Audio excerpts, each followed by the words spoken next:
back to another episode for a recap and review series for Ahsoka Season 1. This is over Chapter 4. We are your hosts, Jake and Shain with 3PN. I don't have too many housekeeping whatever that we want to go over first. I just want to reiterate that this series is not going to, obviously not going to be our focus or our main what do you call it, playbook that we're going to go off of. This is just something that me and Shane are trying to get comfortable behind the mic, get comfortable behind a camera. We will in the future be doing some more like deep dives or recap and reviews of, content that we like, or if we have enough people that are like, hey, we want you to do this, we'll consider doing that. But we will, I don't know if it'll be by the end of the year. That's what we're hoping. But hopefully in the next couple months, we'll have a weekly or a bi-weekly anyway, a podcast that we're going to try and come out with. It's just going to be us hanging out, really talking about what's going on in our lives, what we're playing, what we think of the state of different things. I mean, we'll throw Star Wars stuff in there sometimes if that's, what you're here for these episodes, but it'll be more anything from Game of Thrones to video games to any shows we're watching at the time, just kind of chatting. At least that's our goal right now. So if you like the sound of that, stick around. We'll have some updates on our social media page whenever we get a actual schedule put together. So we'll keep everyone in the loop while we can. I guess I've already noticed I've done it a couple times now. The only thing I was going to add is I listened to that last episode and the whole ums and kindas or whatever. Again, it's just to work on getting comfortable, right? And so there's little things that I know I need to work on. I think I said in the first quarter of the last episode, or kind or something like 57 times. I don't know. It's annoying the shit out of me, but it's something to work on. You have anything you want to go over? I think we are getting a little bit better at our the way that we talk, even though I just threw an in there. It's gonna happen. Listen, it's gonna happen. I think the more comfortable we are, the more like into a conversation we get, they seem to go away. I think starting out, especially like because I'm reading these, the recap really, and then we're kind of bullshitting about that. When I'm doing that, I use like or whatever as like a pause in between. If I can't find my place, whatever. I don't do it on purpose. It's like almost like a natural thing. I just need to get away from that. Yeah. I think that we both have a bunch of stuff to work on. I'm watching the videos. I noticed that I play with my face a lot. I don't know if that's going to really go over well with you all watching. But well, if they don't like it, they can just listen to it, right? It's on Spotify too. You plug it into your car on the way to work. You don't have to. You can just listen. Yeah. All right. Well, this one, this one's over Chapter 4 for Ahsoka. Overall thoughts on the episode. What did you think about this one? We're really starting to pick up. There's some really good scenes in here that I can't wait to get into because they're just really good. Yep. And I think after this episode, for pretty much the rest of the series, it's pretty high octane stuff. I mean, I honestly can't wait till the next episode. Yeah. Next episode's probably my favorite. Next episode's heavy, and then we get into the episode after that, which is kind of crazy too. Like almost everything after this. Well, honestly, this is a pretty intense episode too. This one, there's a lot of hits in here. I liked it. I think overall it's a great episode. It definitely grabs your attention and doesn't let go. However, I do have some minor issues with it, which we'll get to throughout. Just some continuity things, some choices they made that I don't necessarily agree with. But we'll get to that. I think, like I said, overall great episode so far. Great build up to, obviously the end where you see Anakin, which. We'll get to that at the very end, but I love that. Those are the kind of like nostalgic, hits that like you can't wait to see. There's a pretty cool snippet towards the end that I'll talk about when Anakin comes up that I just thought was kind of funny. But we'll get to that towards the end of the episode. All right, let's get into it. So we left off with Ahsoka, Sabine, Hu Yang landing in the forest, Balon sending the droids after them, hunt them down, find them. We pick right up on the ship where Hu Yang and Sabine are trying to fix the ship. Sabine goes outside to give Ahsoka an update on the ship, and they have another difficult conversation where Ahsoka says they may have to choose to basically destroy any chance of travel to this other galaxy to prevent Thrawn from returning, but also meaning that it would destroy any chance of finding Ezra. Sabine says that it won't come to that. Ahsoka asks her if she can count on her. And Sabine's response is, you can, which a little foreshadowing there. Yeah. Hu Yang then comes out, asks if everything's all right. Ahsoka, you actually see her sensing something, either wrong or maybe somebody's watching them a little bit. She tells him to be careful out there. As she ends it, pans out. We see that the droid standing off in the forest. Yeah. And that's pretty much that scene. So, thoughts? Yeah, in this particular scene, you can definitely tell that. I know last episode we talked about how like both Ahsoka and Sabine are like growing as their individual person and as their like the roles that they're playing, right? Right. This scene definitely shows that although they've made a lot of growth, they have not fully like come into where they need to be. Right. Ahsoka's showing her a little bit of distrust there. The way that she's reacting to Sabine's answer, and Sabine obviously is showing that just the way that she answers, like, "Oh yeah, you can totally trust me." Like she's not fully bought into the direction that Ahsoka wants to take her. Wait, the way I see that is a little more of Ahsoka. She's saying that. I know you said it shows her a little bit of distrust, but if she really wanted to keep going and kind of accuse her of no, this is what we need to do, she could have kept going with that. The way I see it, she's like choosing to trust what she's saying. And you can definitely tell that Ahsoka, I think, is growing a little more than Sabine has as far as this partner relationship there. Yeah, I would agree with that. I'm not saying that Ahsoka's like falling back completely. She is definitely showing a little bit of trust. She's willing to. I think it's kind of clear from the expression on her face. She knows that Sabine's not being upfront, but she's willing to roll with it, right? She's willing to give Sabine an actual chance. Yeah, give her the benefit of the doubt. Expecting her to make the wrong decision, Right.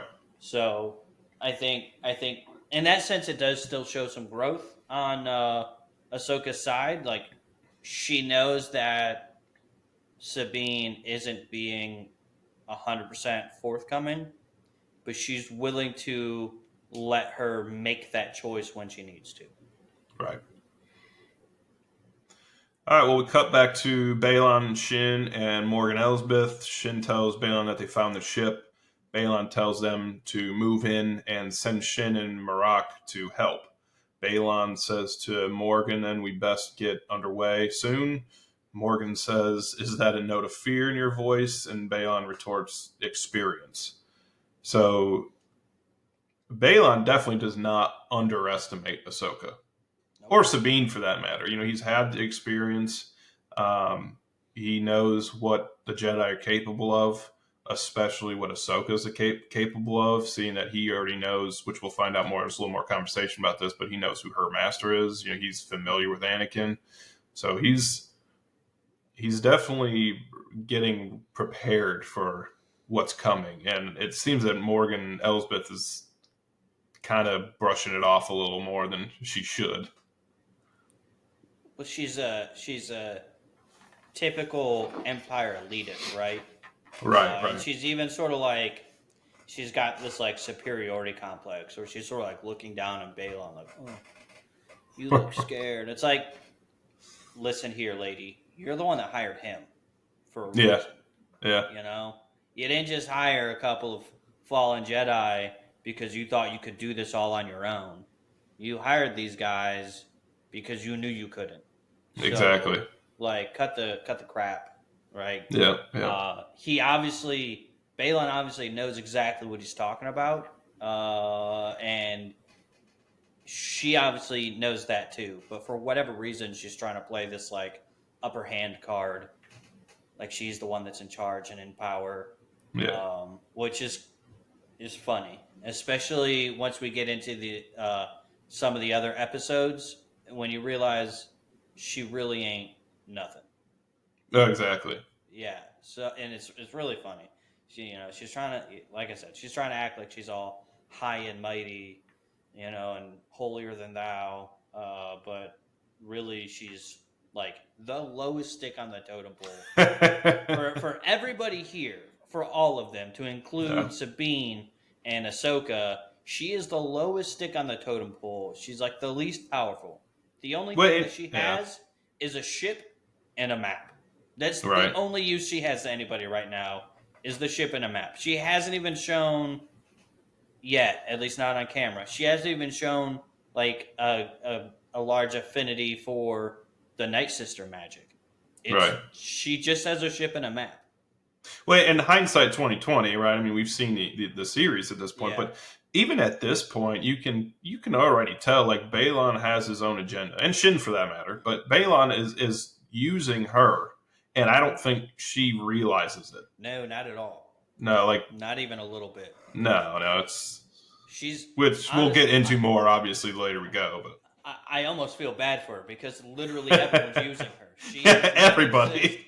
She is not existing for her own purpose at this point. No, Everyone is just using her for their own means, and she's just sitting there thinking that she's the one to bring the Empire back to its glory, Yeah. right? Yeah, no, you were literally just you're a red shirt, and Yeah, that's all yeah, you yeah, are. yeah, yeah, yeah. All right, back on the ship, Ahsoka and Sabine have a conversation again about the possibility of abandoning Ezra.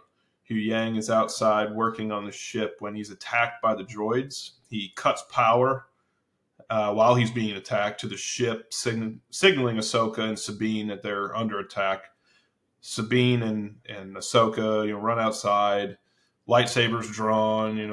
Sabine's got her blasters going. They cut through the droids pretty easily, and then task Hu Yang with fixing the transmitter so they can contact Hera. Hu Yang makes a request to them before they set off into the forest. They're going to go try and find wherever Balon and Shin are, right? He makes a request to them before they set out, again, for now, like the second time, foreshadowing, that they need to stick together. I think he says something along the lines of, they always did better together, right? Yep.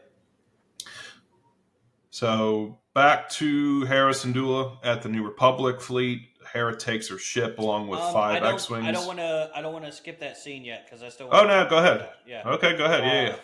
First off, I feel like Hu Yang is really showing his chops in this scene.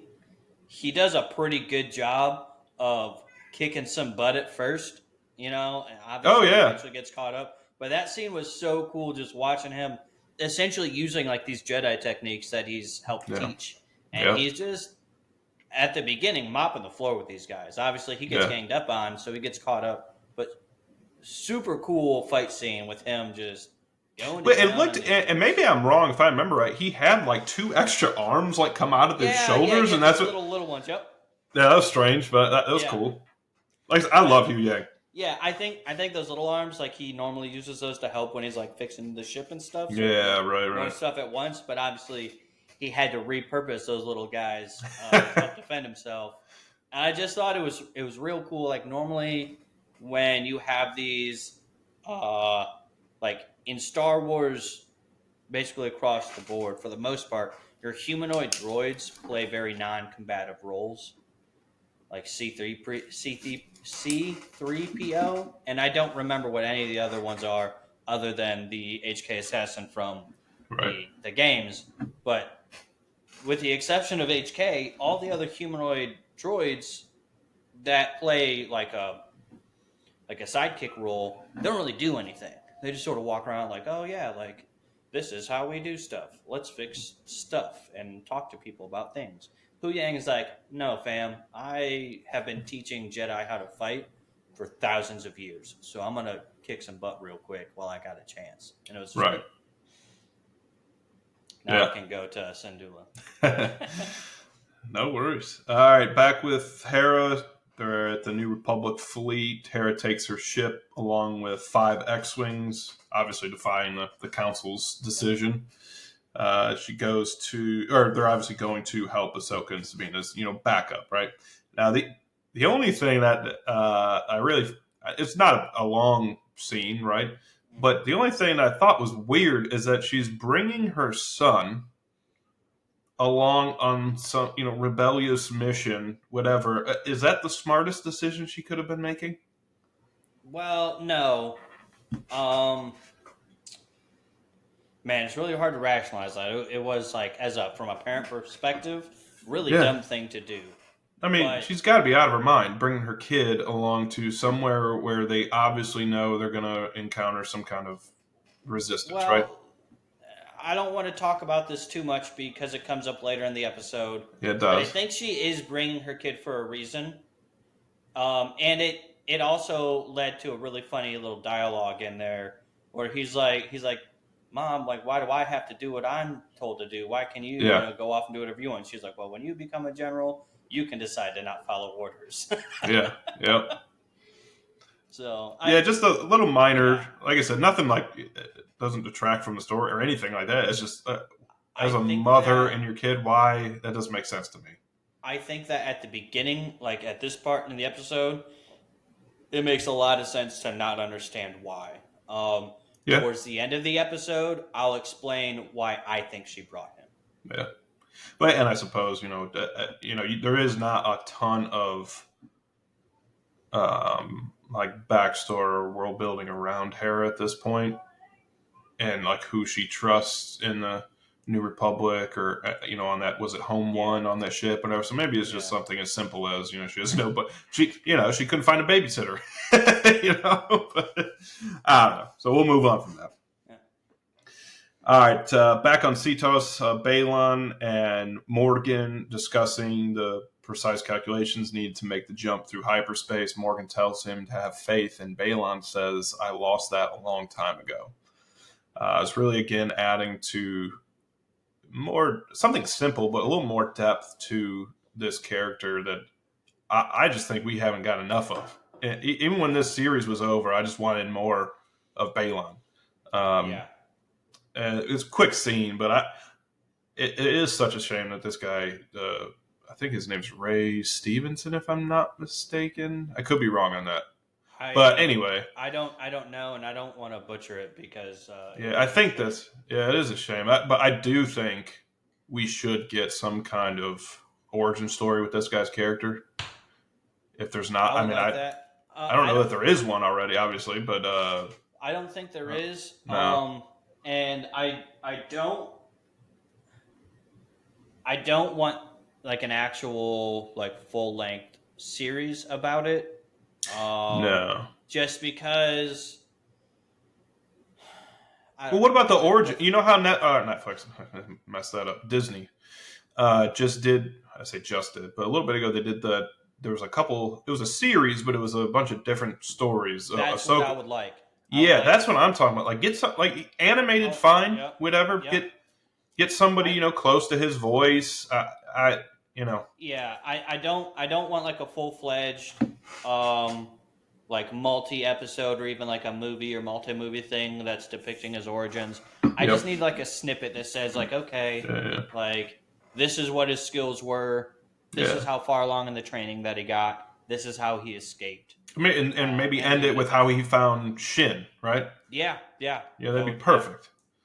But just because like I don't want to pick his character apart too much. I honestly think it would sully it a little bit.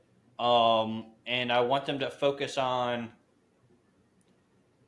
whatever he does after this series. I know they're gonna either have to do some crazy AI CGI stuff, and his family's gonna have to sign off on that, or they're gonna have to find a different actor. Either or. But like, I think, and I don't know if I'm just making this up in my head, but or I saw it on Facebook or something. But I think a good actor to replace him would be. You ever seen? His name's Mads Mikkelsen. I think that's what his name is. He did Hannibal. He was the one who took over for Johnny Depp in that Harry Potter series at the end there. I don't remember that. I'll send you a picture of him. He's similar. I think he would do a good job. Yeah, we'll see. I mean, they set too much up for his storyline to just drop it. Oh, And it's a absolutely. shame. It's a huge shame that we can't use the original actor because he did such a phenomenal job. It really was so good. Yeah, He kind of made the show, honestly. Everyone else did pretty all right, but he really stole the show with his character Balon. And so like, and his story's not even kind of told yet. His goal, his purpose, his like agenda and motivations, like even towards the end of this, they've only been alluded to. Everybody else, you know what they want. You know what they're trying to do. You know what they're trying to get at. You can kind of see how that's going to play out in the next season, or at least make some really good educated guesses. But with him, like everything is just total guesswork. The videos that I've seen revolving around what they think that he wants, and the articles that I've read up on it, like a lot of people are pulling from Legends canon, which if you don't know is everything that was not canon prior to Disney, or even some of like the extended material that was canonized prior to Disney is now basically they call it Legends canon, which is it exists as a story told in this Disney Star Wars universe, but it's not obviously 100% correct, which I think is a smart move on Disney. It allows them to dig into the older stuff without having to repeat the exact same story over again. But it's a double-edged sword, as we've seen, because they can kind of ruin it too. Yeah. But yeah, so we have no idea what he really wants or what his true goals are. We have some fanfic ideas. I can't wait to get to the end where we can kind of theorize about that too, because I think I have my own. Not even being a huge Star Wars, just seeing Clone Wars, I have my own ideas of what he's after or what he's looking for. So we'll get to that. Mm-hmm. All right, so back in the forest, Ahsoka and Sabine are confronted by Shin and Marok. Sabine fires we went over this last episode as well. Is it Marok or is it Marok? Everyone I've seen pronouncing it, at least in other podcasts and stuff I listen to, has been pronouncing it Marok. Cool. So I don't know if that's correct. That's what I keep hearing. So that's what I'm going with. I'm going to be obstinate. I'm going to stick to Merrick. At least one of us will be right. Yeah. Maybe. One of us has to be right. So we'll make that a thing. All right, fuck it. Sabine starts firing at Shin, takes off after her in the woods. Ahsoka stays to fight Marok. Marok uses this, which I think is just dumb, this spinning lightsaber, which if you've played the games or watched anything else with these spinning lightsabers, they're absolutely useless, in my opinion. But anyway, he uses this, the spinny lightsaber move, and she basically just sideswipes him and cuts him almost in half, right? And this is another issue I have, because so basically she slices him in half, and this green smoke, whatever it is, kind of pours out of him, and you hear this like ghostly or eerie scream, right? Mm-hmm. What?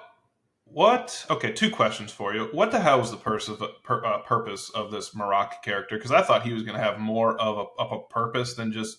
Because you see a masked guy, right? And you think, okay, something's behind that mask. Is he a droid? Is he not a droid? He's obviously a guy of some kind. Maybe. I don't even know. So one, what was the purpose of this guy? And two, is or was he somehow this reanimated like corpse thing from this Night Sister magic? Because it was obviously green, the same kind of color that she's using, this like Night Sister magic, whatever it was. She actually his guy, that Morgan Elsbeth, was he her man, and he's just with these two fallen Jedi or whatever we're calling them. I'm just kind of confused when it comes to Marok and like why they seemingly made him a bigger deal, or maybe that's just me reading into it. But I thought he was going to be a more of a character, and then he's just dead, and there's no explanation. Who is he? Where he came from? Uh, I don't know. What do you think about that? So, you did you play the Fallen Order game and the new one? I forget what the new one's called. I played and beat the very first one, and I Well, then you should know. started the second one. Did I just miss something? You should at least have the first half of the answer. Uh, he was an Inquisitor. Oh, okay. All of the Inquisitors had that lightsaber with the spinny blade. Okay, well, I get that. Yeah. So the whole thing is like, and this is why I think in the first episode where we saw him, I said I wanted to comment on him, but I'll wait until it becomes relevant. Now it's Okay. relevant. Well, sort of. He's dead now, so I guess we. Well, that's what makes it relevant. Is he's been dead. Yeah. So, to my knowledge, after the Empire fell, all of the Inquisitors have been defeated and or killed. So, Okay. it takes a little bit of knowledge to know that. So, like, when you see him in the first episode of Ahsoka, I'm like, what is an Inquisitor doing here? They were all killed. You're like, what's up with that? Okay. Now we with knowing that he should not exist because he's clearly wearing Inquisitor armor and he's wielding an Inquisitor lightsaber, and I believe Merrick was one of the they have the 9 Inquisitors. Yeah. I don't remember which one he was, but I believe he was a part of that retinue. There were more than just 9 Inquisitors, but the top Inquisitors were the 9 or Yeah, it was 9, yeah. right? I believe so. Yeah. So. Yeah, well, it was at least 9 because I think at least in the game you fight one of them that's called the 9th sister, or maybe it's the 7th sister. I don't remember off the top of my head. Yeah, they're all 1 through 9. They're all the brothers and sisters or whatever. The first brother and the 9th sister or whatever. There's other Inquisitors, not just that. And Inquisitors are almost all fallen Jedi. They're all people that survived Order 66 and were corrupted by either Vader or one of Vader's people, and basically turned into these Sith assassins whose sole charge is to find and assassinate other Force wielders, whether they're people that escaped Order 66 or whether they're other people that have discovered these abilities within themselves and are then using them to fight against what was then the Empire. So all the Inquisitors are dead, but now we got this dude named Merrick, who I believe was one of the 9, running around fighting stuff. So, the green smoke and that eerie scream. Night Sister magic is derived from utilizing the spirits of other fallen sisters. So that's what that scream was. He essentially was his body was possessed with Night Sister magic, which is just the souls of other Night Sisters. That's where the power derives from. So when that eerie scream is just the screaming of these Night Sister souls escaping this dead husk, because that's all he is a walking zombie husk. Now this, like I said earlier, I said that what's her name hasn't shown that she's had any affinity with Night Sister magic.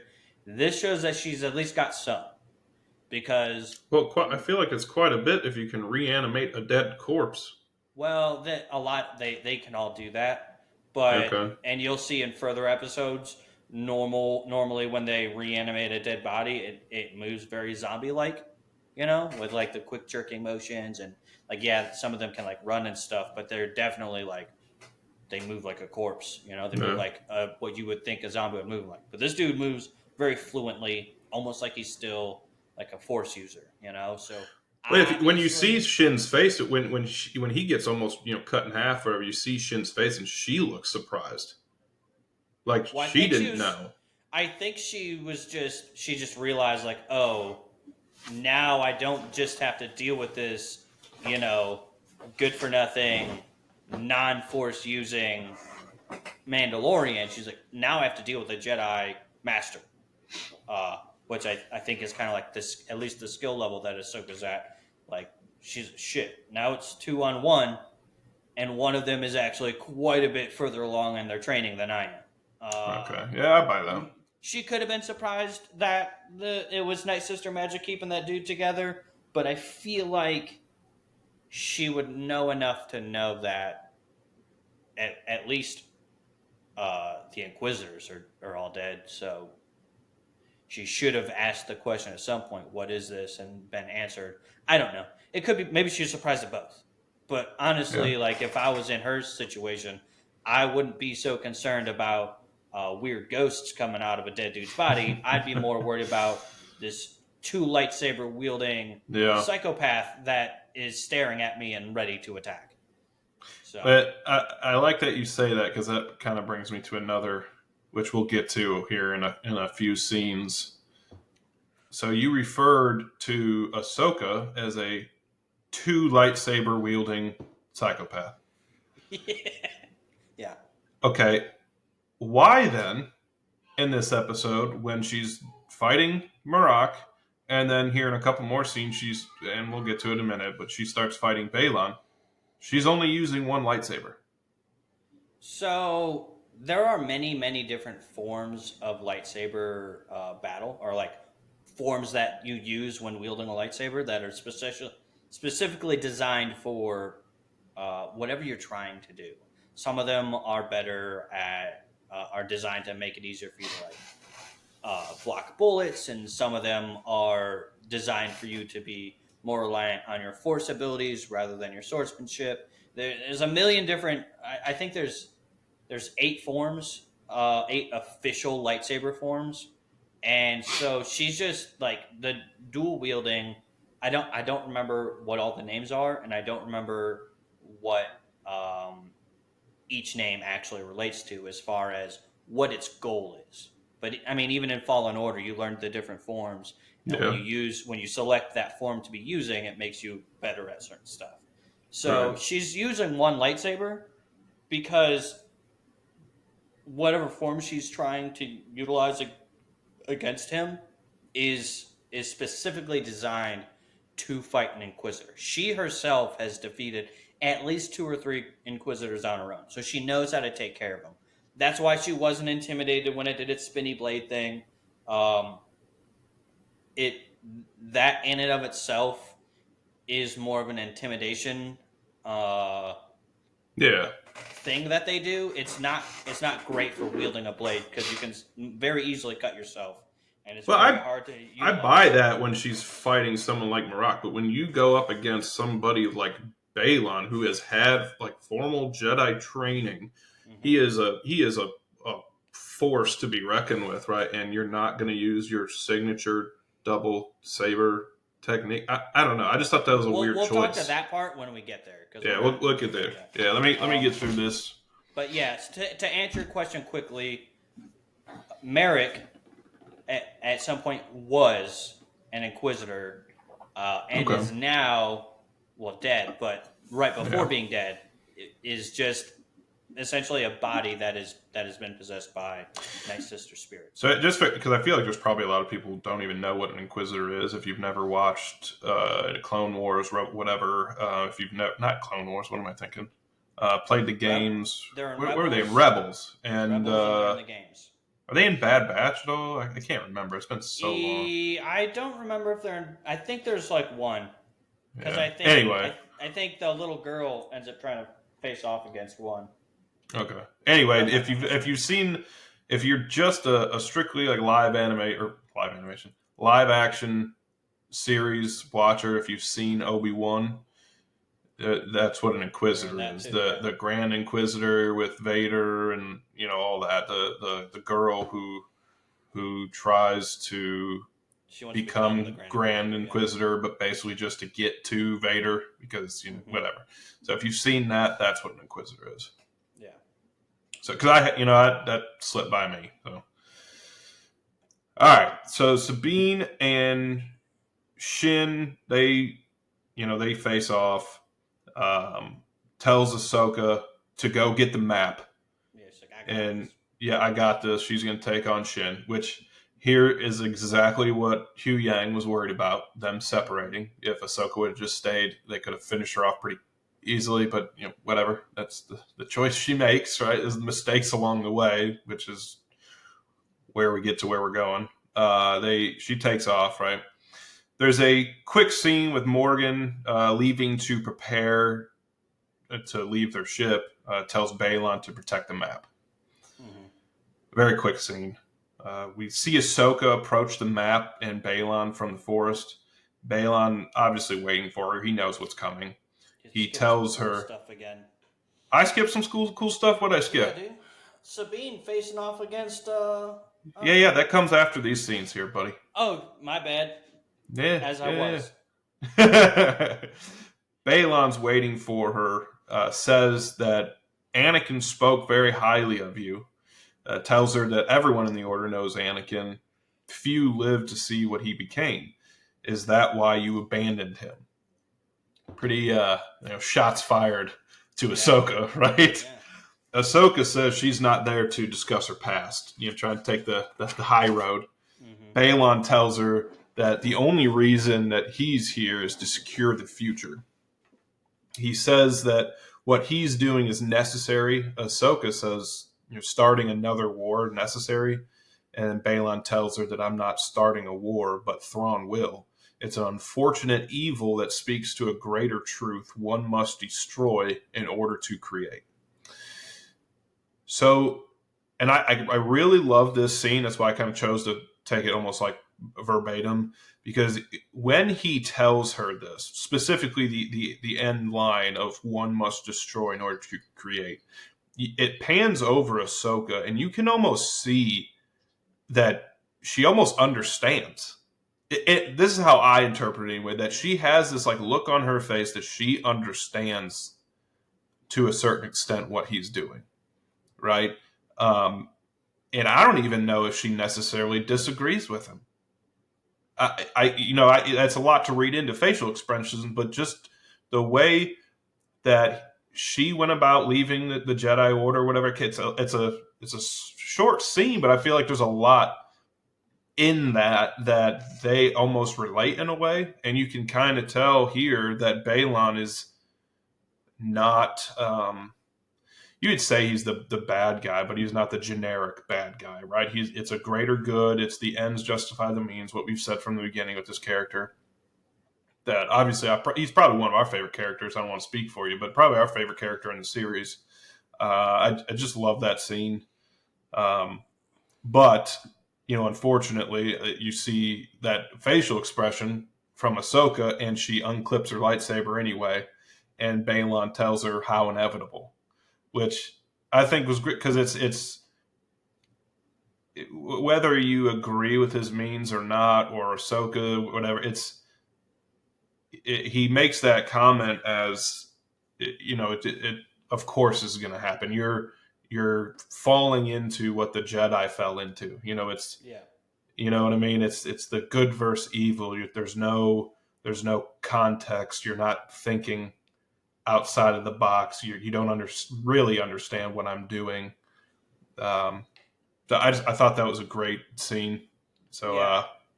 go ahead. So you kind of hit the nail on the head there. In a certain way, Ahsoka and Balon are kindred spirits. They Yeah. both left the Order for their own reasons. Obviously, we don't know why Balon did, but he did after Order 66. But he clearly didn't follow the Jedi teachings. So he left. He left in a, we'll call it a spiritual way. Um, and this is also, I think, why Ahsoka is not using like her two lightsabers when they start dueling each other.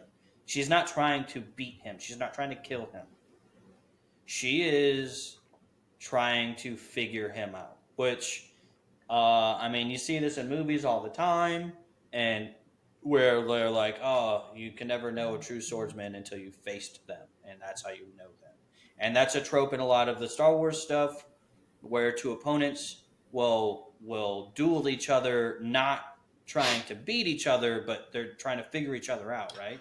I could. So Um, you're saying it's almost like a respect thing between two Definitely. Jedi, former Jedi Knights. I could. A respect thing, and also Yeah. like she's trying to figure out who he is, and a good way to figure out who a force wielder is to fight them and see what they Yeah. use. So she's and even like the fighting style that she's using, you can see is very much defensive. Wait, but I love when they do start fighting because she is very much about finesse and how Uh-huh. she moves, and Balon is like this medieval knight, Well, he's just like Vader. power. He's Yeah, like Vader.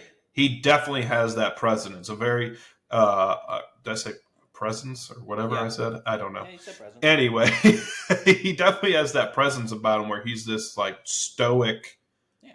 but very He capable, he's right? like he's like Vader, or honestly, he's a lot like Count Dooku. I can see Um, that. Yeah, yeah. because Count Dooku, I don't know if you know this, Count Dooku didn't fall to the dark side. No, he's Count, a dark Jedi, right? well, no, he was taught by Yoda. He was a regular Jedi. But what had happened is Count Dooku actually figured out who the Emperor was before everybody else, Yeah, yeah. and he did not agree with the Emperor. He did not want the Sith ruling the galaxy. Well, he tries to convince Anakin of that, right? Because doesn't Dooku Yeah. go after Sidious at one point? I can't Yeah. remember. So Yeah, essentially, what happens is Dooku finds out who the Emperor is and realizes that nobody in the Jedi Order can beat him. He somehow figured out like the grand plans of the Emperor. He figured out who the Emperor was, and he figured out what he was trying to do, and he figured out how he was trying to do it. And in his mind, he realized that the only way to stop somebody like this, who is so well thought out and so well planned and so well prepared, is to join them and then try and beat them from the inside out. So you see in a couple, there's I think it's episode 2 or episode 3 where he tries to convince Anakin what's going on. In Clone yeah, Wars, there's some dialogue there as well where he's trying to convince people like to be on his side, but isn't fully going into it because now that he's working for the Emperor, he can't fully play his hand. So he's trying to like subtly influence people without telling them what's up because he wants to beat the Emperor. And I fully believe had they managed to defeat the Emperor, he would have went back to like maybe not rejoin the Jedi, but definitely not stayed the the Darth Tyrannus moniker that he made for himself. You know, Wait, he and honestly, I think if Qui Gon would have just lived, I yeah. think he would have probably followed suit. I mean, he even makes comment of that, right? You I didn't think know if him Qui as well Gon as you would have think you did. I think if Qui Gon would have lived, he would have quasi joined Dooku. That's what I mean. I think he would have followed suit. He would have joined Yeah, Dooku, which would then in turn mean Obi-Wan, yeah, and in turn Anakin. I'm yeah, sure it would have yeah. been a So lot so different yeah, story, but yeah. And so back to the episode. I think Balon is kind of in that same mindset where mm-hmm. he's not necessarily trying to like overthrow an emperor, obviously, but he knows that there's like this bigger picture thing that needs to be taken care of, and so he's trying to deal with that, Right. and he's doing it the best way that he knows how, which unfortunately is relying on dark powers and his little mini Sith apprentice. Yeah. And Ahsoka's trying to figure him out, right?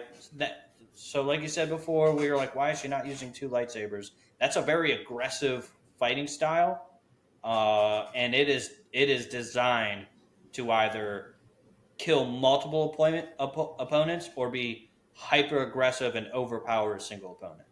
She's not trying to do that. She's trying to feel him out. She's trying to get to know him, without talking, because who wants to do that? She's trying to learn who he is, and Yeah. that's what she's doing. You know, everything changes in like two scenes, but for now, she is just like she wants that map. You see her try to grab for it a couple of times. She wants to get that map away from him to stop them from downloading that data, but she's also just trying to figure this dude out.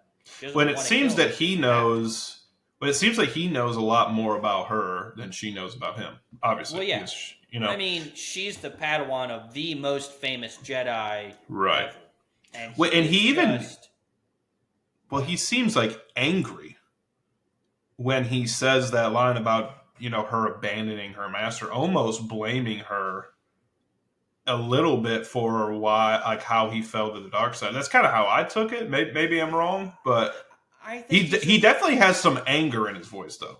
well, yeah. I maybe a little bit, but I also think he's using that to unbalance her, which is That a could common definitely Sith be. tactic, right? Yeah. And that's how a lot of Sith turn Jedi is they figure out like chinks in their sort of like mental armor, and they expose that and exploit that, and then once they've got this still very much alive but crippled by emotional turmoil Jedi in front of them, they're like, hey, like I can help you make that all better if you just join me. And that's how most Jedi will fall because, and that's something that the Jedi Council never really dealt with is like everyone's got baggage that they're dealing Right. with. You Yeah. know, they try to tell you to forego all attachments and let go of the past But and they needed a learn Jedi from Council music. officially licensed therapist. That's what they needed. Really, yeah. But so he's essentially like he's exposing chinks in her, mental armor. He's trying to unbalance her. What he's trying to do is turn. He's using Could he's see that. using Yeah. very typical Sith techniques Well, you'll see that to at the end. turn We'll someone. get to that here in a minute too. Once we get Yeah. to the end of their Yep. their little engagement, he does say something along the lines of that. But we'll get that in a second. Yep. All right. So obviously the fight ensues. Right. We Yep. cut back to Shin and Sabine dueling in the forest. Shin knocks the lightsaber out of her hands and tries to strike her. Hits the Mandalorian armor. Knows that knocks Sabine back onto the ground. Sabine then throws her hand up as if she's, trying to use the force. And Shin even flinches, because she just assumes, you got a lightsaber, like anybody else would assume, Okay. right? And nothing happens, basically. And she says something along the lines of, you have no power, right? Mm-hmm. And then Sabine kind of clenches her fist and shoots one of her little rockets or duck whatever at Shin and explodes in her face, right? Or no, I'm sorry. It actually knocks. I think it explodes like out of the hilt of her lightsaber, knocks that out of her hands, if I remember correctly. Yeah, it just messes her up a little bit. Yeah. All right, and then if you have anything to add to that, that was pretty much the end of that So scene. it's I thought that fight scene was really cool. Yeah, that's cool. This also calls back to Sabine's Mandalorian training. So Yeah. I think we've talked about this before. The Mandalorians are very well trained and equipped to defeat Jedi. Yeah. Because they've butt heads with them so many times in the past. Yeah. Almost everything in their repertoire is designed to unbalance, like physically, and outmaneuver When you see somebody that's that, wielding the Force. yeah, and you see So that with was that armor, right? Yep. Yeah, it's made out of Beskar, which is kind of a Disney thing, but still, Oh. it's made out of an armor that can deflect lightsaber blades, which I think old school Star Wars, I believe it was called vibranium. Now they're calling it Beskar, which I think both of those Isn't that like actually, a Marvel thing with the Captain America's shield? they use vibranium in a lot of media content. Oh, So really? Okay. I don't think it's a trademarked thing. Oh, okay. Because like if you play the KOTOR games, they're using vibro blades that are made out of vibranium. That's what you get before you make your first lightsaber, and you're able to face off against other lightsaber wielding dudes because those vibro swords are impervious to lightsaber blades. Anyways, so like, but that's the whole. She's using her training to like trick her with her fake force thing, and then boop, wrist rockets. Which Well, do you think she was trying to trick her, or do you think she was really trying to use the Force and then was like, well, shit, can't do it, so here's a rocket? 100% think she's trying to trick her. We've already seen in previous scenes where she's like not even willing to try, like when she's in that gunner seat and she's like, hey, dude, this ain't time for a lesson. Like, do what I need you to do so I can shoot these guys, because I can if you work with me. Right. Yeah. I mean, when she's on her own or when she's in a training environment, she tries really hard to use the Force. But when Right. push comes to shove, she's not trying to be a Jedi anymore. She is she constantly is falling back on her Mandalorian training, which I think is a good thing.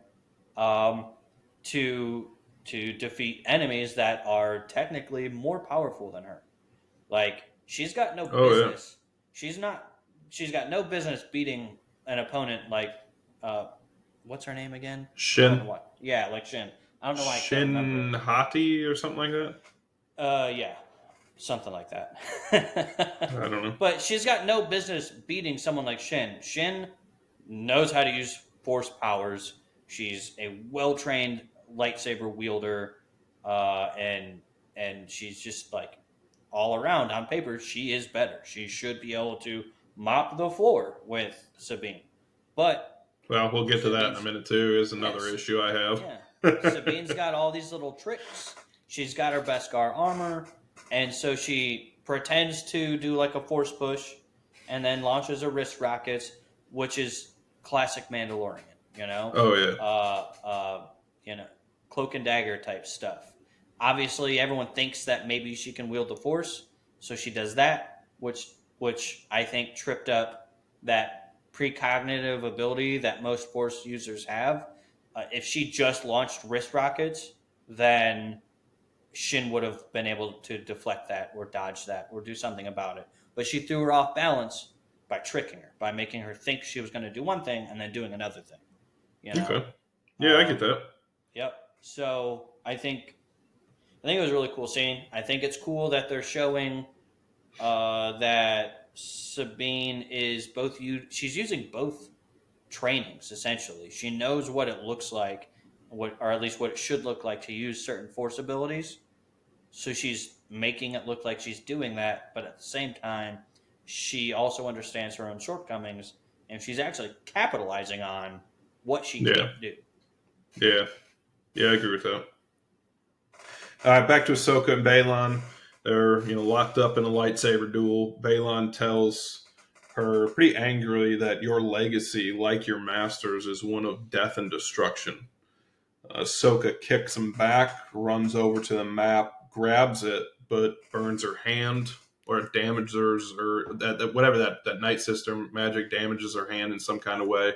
I think the ball was just hot from channeling too much magic. That could have been it. Yeah, it's not really explained, right? But Because obviously, it's not doesn't feel good, right? yeah, When she grabs it. but yeah, later on in a future scene, you see Sabine grab it with no issue, right? Yeah, After it's been sitting on the ground for a minute. So I think right. I think it's just like overheating from channeling too much magic.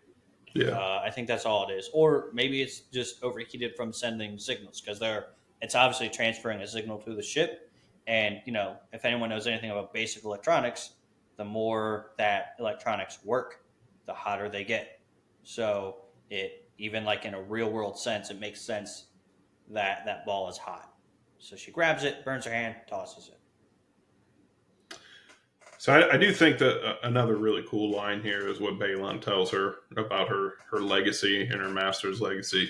Mm-hmm. Um, we've gone on about Balon already this episode, but it just kind of falls back to I think where he's really coming from and how he Yeah, sees Ahsoka and what Anakin became, he's and kind angry of about that stuff. and he's angry, and it speaks to more of why he may think coming from that first real good line that he has about destroying in order to create something better. And in my opinion, I think that's what he's trying to do. He's trying to destroy, and we'll get to this later, but in a brief whatever, he's trying to have the New Republic almost destroyed because he can already see the kinks in that armor in order to create something new. I think is maybe the goal there in a very simplified version, right? I don't know if he necessarily cares about the Republic. I don't think he cares about the Republic or the Empire. I think he cares about the Right. Jedi Order. I think that's what he's trying to destroy. Is Well, the at this current point in the mantra. universe, isn't the Jedi Order pretty much already destroyed? Well, you still got Luke. You've got Ahsoka, who is not necessarily following like the strict edicts of the Jedi Order, but she's still carrying on that name, right? And Yeah. you got all these other Force users that are kind of like not romanticizing. That's not the right word. but like holding true to traditional Jedi beliefs. You know, there's a bunch of dudes out there, and so I think he wants to eradicate that thought process, Yeah. because obviously he sees it as flawed. Us as fans and viewers of the show can also see that the way that the Jedi did stuff was flawed. So he wants to just destroy that mindset. Yeah. He wants to get rid of that. I don't think he can. I mean, because once again, we'll get into it in further Yeah, so we'll episodes. get to But more of that yeah, towards the end, kind of I theorizing what he's doing. yeah, I just don't. I don't think that he cares about normal people. He doesn't care about running or ruling a galaxy. None of that really registers to him. What he wants is an order that actually works. The Sith obviously didn't do it right. The Jedi didn't do it right. He wants to find like the true correct path, and he thinks that Ahsoka's in his way, and he thinks the Jedi Order is in his way. Yeah. So has to destroy that in order to move on from it. But it's also another jab at Ahsoka. It's another one of those, he's trying to exploit another chink in her armor to Yeah. off balance her, and so he can like get her out of the way so he can keep doing what he's trying to do. But he's clearly, once again, he's not at this part in this scene, he's not trying to kill her, she's not trying to kill him. But in a few seconds here, I think you can continue the scene. That dynamic changes pretty drastically. Yeah. Well, the very next scene is we cut back to Shin and Sabine in the forest. For some reason, Shin kind of ninja smokes her way away from Sabine after the rocket hits her hilt and kind of throws her off guard, and she wants to escape for whatever reason. Again, don't really agree with that move. Like, she probably could have cut Sabine down pretty easily, but is what it is. Yeah, anything to add? It's a pretty quick scene. Anything to add to that? I think she just realized she had been outclassed. You know, at this point, right? She went into this fight thinking she's fighting another Padawan or like apprentice, and she thought they were on somewhat even terms. And then she realizes that this person is not fighting in a way that she knows how to deal with. So it's time to run back to Dad to figure out what to actually do. Because she also knows that Ahsoka just ran after Bayla, and maybe she's sensing something there, with the whole Force user connection. I'm not sure exactly, but she definitely is now in a position where she thought she had the upper hand, and now she doesn't, and now she's not sure. So she's like,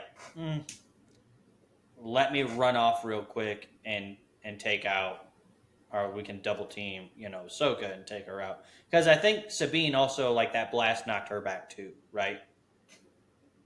So she's like, all right, cool. Like, she seems to be out for now. Let me take off real quick and help out Dad. I think that's all that was. I don't think she's like leaving because for no reason, I think she made a calculated decision and figured it'd be easier to take one person out 2-on-1 rather than sit here and struggle with somebody who maybe matches up to me better than I thought she would. Yeah, I agree with that. Alrighty, so we'll go back to Ahsoka and Balon battling. Ahsoka sees Shin turn up out of the forest and assumes the worst about Sabine. Ahsoka uses the Force, picks up Shin, and just slams her into one of those like stone walls or stone monoliths, whatever that is.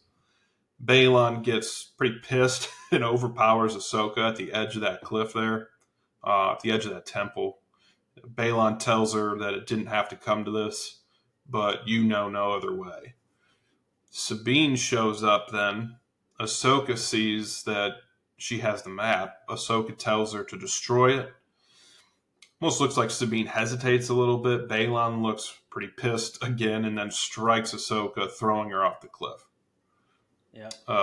So the scene keeps going, but I want to stop there just for a second because when he tells her that it didn't have to come to this, but no other way, we kind of already hashed that out a little bit. But in my opinion, I definitely believe him. Yeah. that, you know what I mean,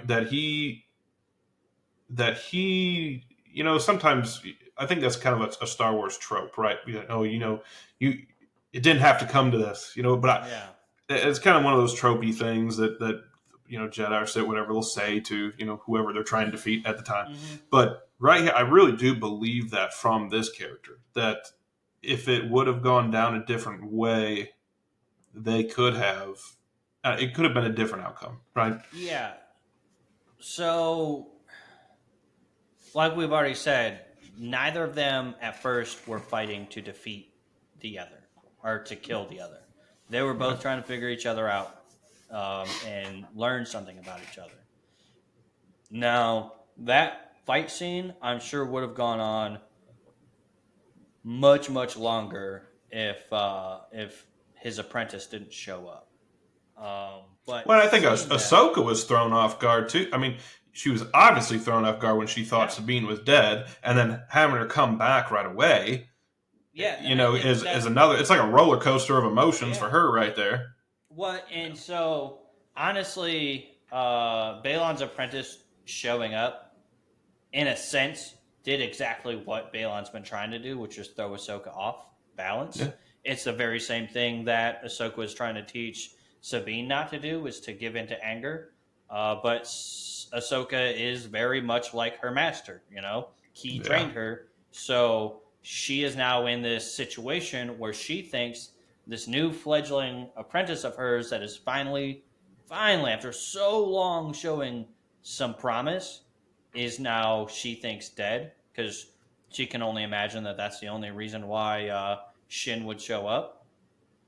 So now Ahsoka has changed from, I'm trying to figure this dude out and really understand what he's all about, to, I'm going to kill this guy. And you see in the way that her fighting style changes, she becomes much more aggressive, and she's like, you can see that she's angry, right? yeah, And that's what yeah, she's using, is that anger that she's already told her apprentice not to buy into. And Balon, true to his stoic self, is just like, all right, cool, like, this is what I needed. But yeah. now that When he she's trying to uses kill it, me, right? He knows exactly yeah, what he's doing. He's yeah, not. and I mean, you can definitely see him. He's pissed. He has that facial expression when she attacks Shin with the Force. He's pissed, but yeah. he doesn't seem to overly rely on his emotions. Well, and I don't think he's pissed that she attacked Shin. We talked about this in other episodes where I don't think he necessarily really cares that much about her. I think she's kind of just a pawn to him. I think what he's pissed about is that Ahsoka gave in to her emotions so easily. All of those like jabs at her, I think part of that was to throw her off, but Feeling her out too. I think part of that was to see how far could he poke, or was there was there an amount that he could poke that would actually, How much like Anakin is she? yeah, exactly.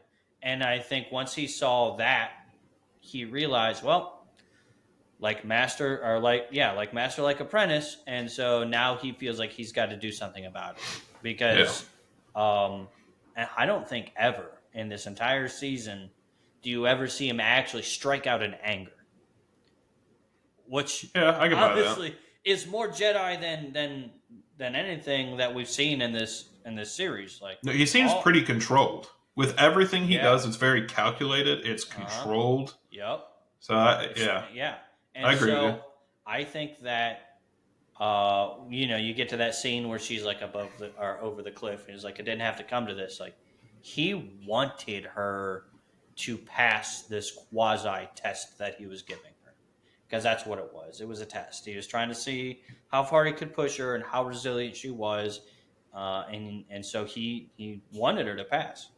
He even talks about it being in either in previous episodes or in future episodes. I don't really remember, but he even talks about it, that it's a shame that the Jedi Order had to end, but it's necessary. He doesn't want to kill Ahsoka, but if Ahsoka is going to be so quick to giving into her anger and her emotions and potentially the dark side, like, Well, okay, and stop him from doing what he feels what he is needs, yeah, what he the feels he needs to greater do, mission to yeah, So bring back or whatever his mission is, yeah, right?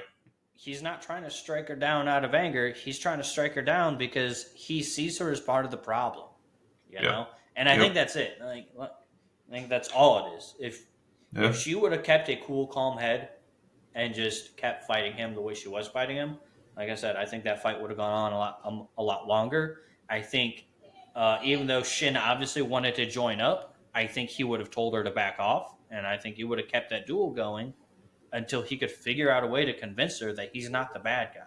Yeah. But Ahsoka played her hand, and he capitalized on her lack. Unbalanced. Yeah, her lack of ability to control her own emotions. Yeah. All right. So obviously, Ahsoka does a cliff dive off there, right?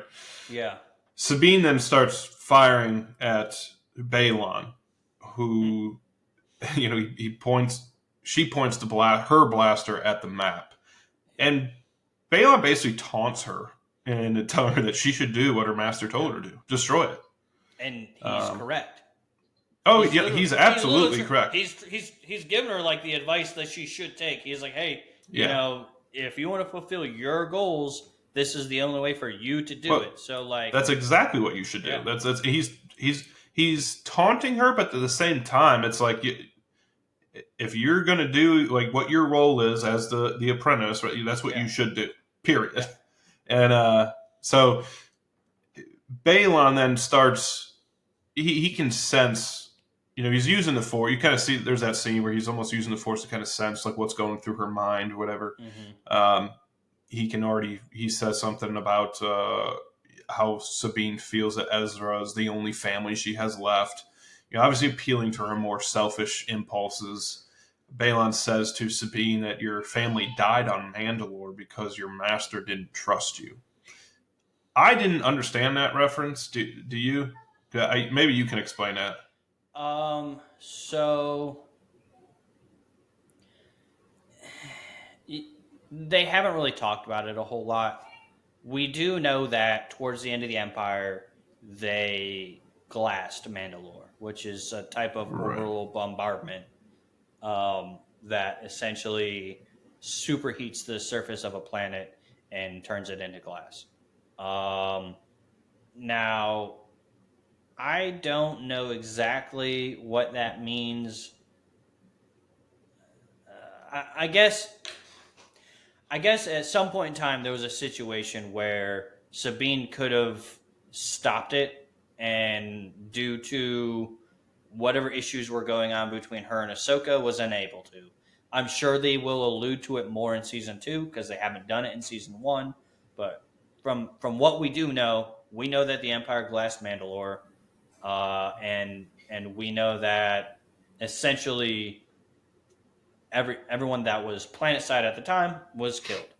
They talk about it in the Mandalorian a little bit, and the Mandalorian does go to their home planet. Uh, I just wondered if there was something in Rebels that I missed because there was a no, lot that I missed in Clone Wars and Rebels and whatever. So don't come after us if there was something we're missing. yeah, But I mean, if you don't know it, I'm sure it's no. you know. So I mean, in Clone Wars, the Mandalorians' society have sort of evolved to a quasi utopia where they have sort of foregone their barbaric warfaring ways. Now, there are little sects that believe the old ways were better, but overall, Mandalore is very prosperous. They're a functioning member of the galaxy, and they're pretty good to go. In Clone Wars, Mandalore falls, and they sort of break up. Uh, Darth Maul ends up taking over Mandalore and That's right. creates Yeah, his own sect where he's got the the dark saber saber. and all that sort Yeah, of stuff. And then when you watch The Mandalore, the series, they talk about how Mandalore got glassed and how or that was part of like his thing, in episode 1 or in season 1, he takes off his mask, and that very specific sect of Mandalorians that he follows believes that showing your real face to anybody is like makes you not a Mandalore anymore for whatever stupid reason. And so part of his way of rejoining the Order is to go to like this lake in Mandalore, which they think is impossible because of Mandalore's glass, and he ends up doing it or whatever. But yeah, so they're alluding that somehow Sabine had a way of stopping that from happening, which maybe that's part of that is why her and Ahsoka broke up. Because if when they were talking earlier in the season, they were saying that they were training together for 10 years and then they parted because they didn't agree on stuff. So maybe that had to, or probably that had something to do with it. I think they'll allude to it more in the next season. But yeah. Well, for anyone listening, if Shane's wrong, send your hate mail address to him at pixelsplotsandparenting@gmail.com. Yeah, do that. Yeah. All right, we'll get back at it. Balon then convinces Sabine to go with him so that she can find Ezra and he can serve the greater good, right? Balon then gives Sabine his word that if she comes willingly, that no harm will come to her, and tells her that you will be reunited with your friend.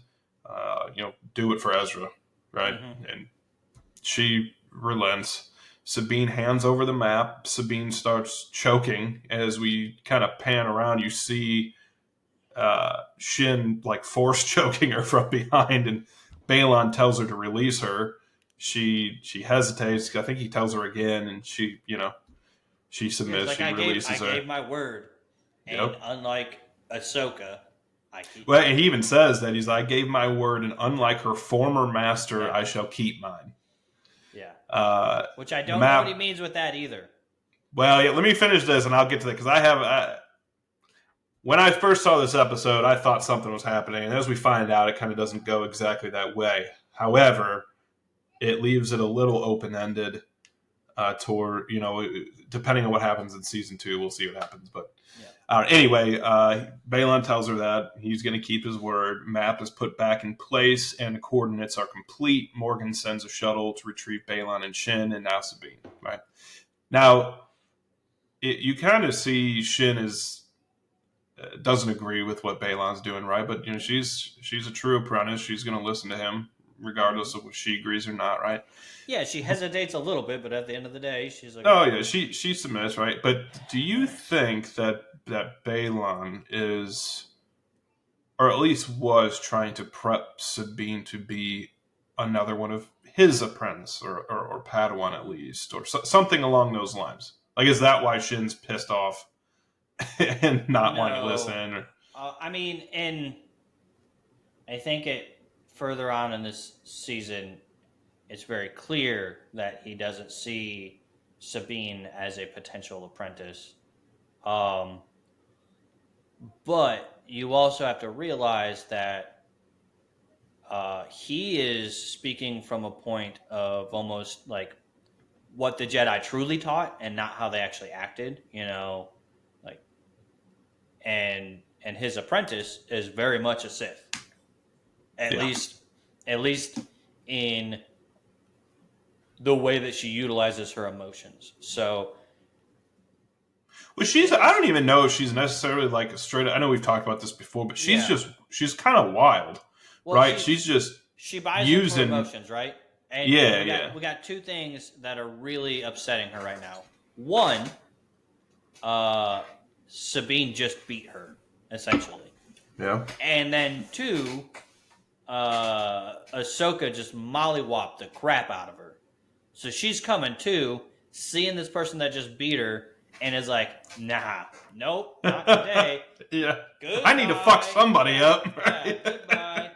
And obviously, Balon is like, no, that's not how we do business. I told her that I'd keep her safe, Well, And he's a very Kira's, honorable guy, right? yeah, yeah. And he's like, I told her we're gonna keep her safe, so you weren't And gonna that's what touch I'm her. gonna do. Yeah. And at Yep. first she's like, no, I'm gonna do this, and he's like, you better stop Yeah. it.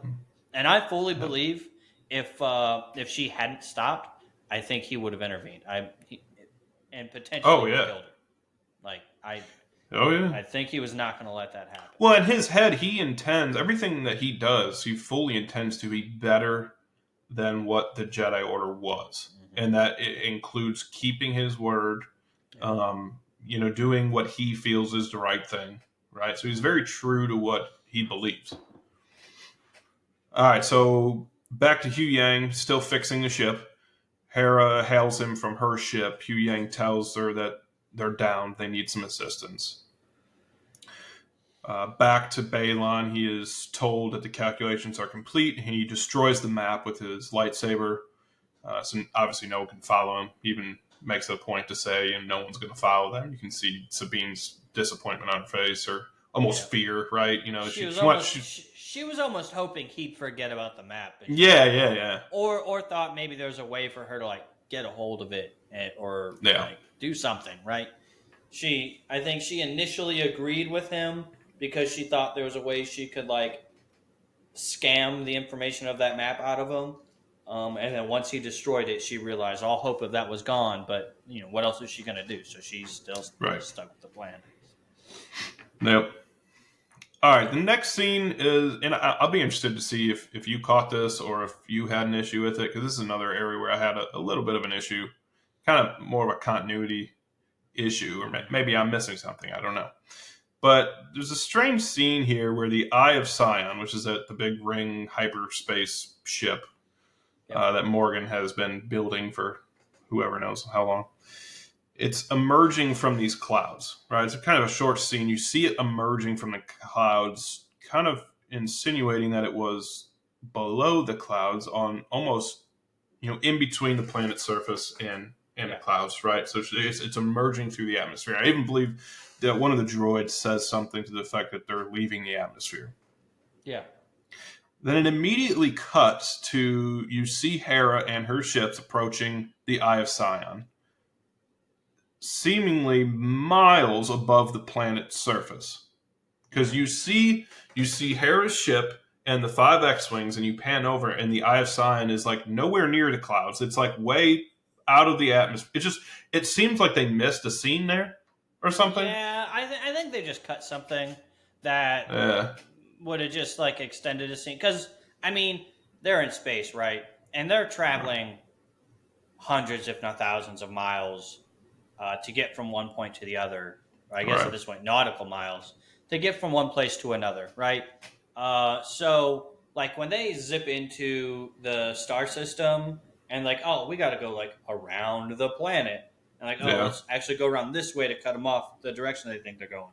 So obviously, like the ship that they took to the planet, the witch lady took that ship back up. So the whole ring had to go down to get Balon and crew so they could load up and take off. So it's emerging from the clouds, and even if they could have seen them emerging from the clouds, like they're still really far away, right? Right. So, and that ship is not moving slow; it's getting ready to take off. Yeah, like it's not. I don't want to spend too much time on it because it's just a minor gripe. It just, to me, when I saw it the first time, I didn't even think about it, and then rewatching it, it was just like it was just a little confusing. I just didn't know if that maybe threw you off guard at all either, or if it was just kind of like, it is what it is, just kind of filming whatever. I think they just skipped a scene. I think that's all it was. Okay. I think there was like or they just, maybe they didn't even skip the scene. They just realized like, hey, we're just gonna fast forward this a little bit because it makes no sense to show a scene of these guys. They've already talked about what they need to talk about. They're already doing what they know they need to do. They're already going where they know they need to go. We don't need to sit here for 15 minutes while we watch them do that. Yeah, right. All right, so then the shuttle with Balon and company lands on the Eye. Morgan tells the crew to jump to hyperspace, even though Hera and her crew are right in front of the ship, right? Mm-hmm. similar to the scene in episode 8, which I think was a very cool scene if you like anything to do with the new trilogy. But it's where in The Last Jedi, where Holdo, she jumps that ship to hyperspace, like through that giant, was a Star Destroyer, or whatever kind of Emperor ship or First Order ship it was. She Yeah. jumps to hyperspace and basically destroys that whole fleet. Right? She jumps Mm-hmm. through the ship, and then you can see, if I remember right, she jumps through the giant Star Destroyer ship, First Order ship, whatever the hell it's called, and you can see the after that, all the little ships that are kind of trailing behind it. It splits all of them too. So I actually went back and watched that scene just because I thought it's a cool scene. Are you talking about the ship that Syndulla's on? When you say Well, that Star Destroyer or whatever? what I'm referring to is in Episode 8, The Last Jedi, where Holdo does that maneuver where they're all escaping to the planet, those like escape pods, whatever, and then she turns the ship, and I can't remember the guy's name, but that pilot guy, Mm-hmm. they see her like, oh, it looks like she's running. And he's like, no, that's not what she's doing, and then she puts the ship into hyperspeed, whatever, and just blasts through that giant, whatever it is, Star Destroyer, whatever the hell it is. I don't know the names of the ships. Yeah. I remember what you're talking about now. Okay, very similar to that scene, right? So they do that, and I understand it's a ring, right? So, it's not going to destroy all of the ships, whatever. But when they jump to hyperspace here with the Eye of Sion, it destroys like two of the X-wings, I believe. Yeah. Amongst other issues, where Hera is now realizing how stupid it was to bring her son along. Do you think they should have destroyed all of them? Because you're talking about this massive ring of a ship. And you see that the same kind of scene in Episode 8, and it destroys like everything in its path, and now it only destroys like 2 X-wings and kind of throws them out of balance a little bit. Yeah. So, give me a second. There we go. All right. Drink. So make yourself a little drink. Yeah. Totally a virgin drink. Yeah. Anyways, she's got an ability that a lot of other of these like red shirts don't have, and that ability is called plot armor. That's a good ability to have. Yeah, it's a real good ability to have. Now, I mean, we can like you said, it's shaped like a ring, and obviously they were in the middle of it, and maybe there is like some sort of quasi fantasy science that goes into this. That's why only some of them got messed up and the others didn't, or maybe it like has something to do with like ability to pilot and her like correcting the ship so it could sort of absorb that shock rather than get apart from it, or maybe her ship was just better, and then the other pilot who's in like a lot of other Star Wars stuff, who's kind of like he's basically a red shirt with plot armor. I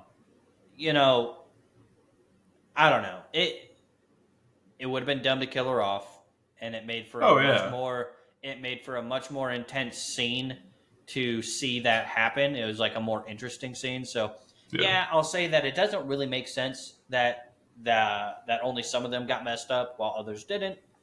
But at the same time, like, there needs to be some drama, which people dying creates drama.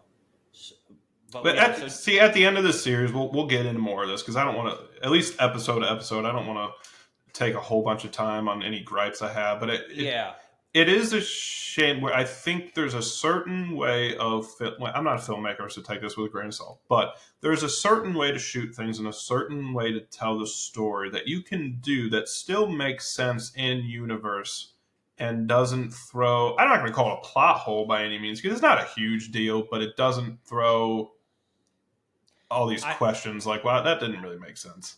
You know what I mean? I think the writers are just drumming up drama. And maybe you can say it's bad writing. But I still thought the scene was cool. Oh, absolutely. It was cool. And honestly, I liked it. Honestly, one of the coolest things that we've seen so far in a very subtle way was when her son says, I have a Yeah. bad feeling about that. I was gonna say that. Just say that was pretty cool. I do I, like that. I know you were probably going to get to that, but I was too excited for it, so No, no, I'm that's jumping the fine. gun. No, that is pretty And cool. yeah, I think plot armor has a lot to do with it. I think drumming up Yeah. drama has a lot to do with it. But also going to after that happens and her boy is sitting there and he's like, "Ooh, I've got a bad feeling about this." Like that is a huge Star Wars thing. Yep. It also shows, and I think this is why she brought her son. He is force sensitive. It makes sense that he's force sensitive. Oh, I'm pretty sure we obviously, talked yeah. about it in the previous episode. Yeah. But like his dad was Ezra's master, which I probably should have looked this up. Can't remember his stupid name. Yeah, next episode I'll do the research. Actually, I think they say his name in the next episode, so I'm sure we'll have it in the notes. But yeah, I can never remember that guy's name. But like, so I think she is trying to expose her kid to some stuff, or at least bring him around Ahsoka a little more. Now, I don't think she wants her son to fully go into training because she could have done that. But I do think she's trying to develop her son's powers in his own way, in her own. Well, you got to think. When the Jedi were, well, I guess before Disney, right? You have the Metachlorians and all that. They were taking children, a lot younger than him, and training them at that point. So he's kind of behind. If she ever wants him to be trained as an actual Jedi by Ahsoka, whatever the case is, he's a little behind the game. So maybe that's part of the thinking.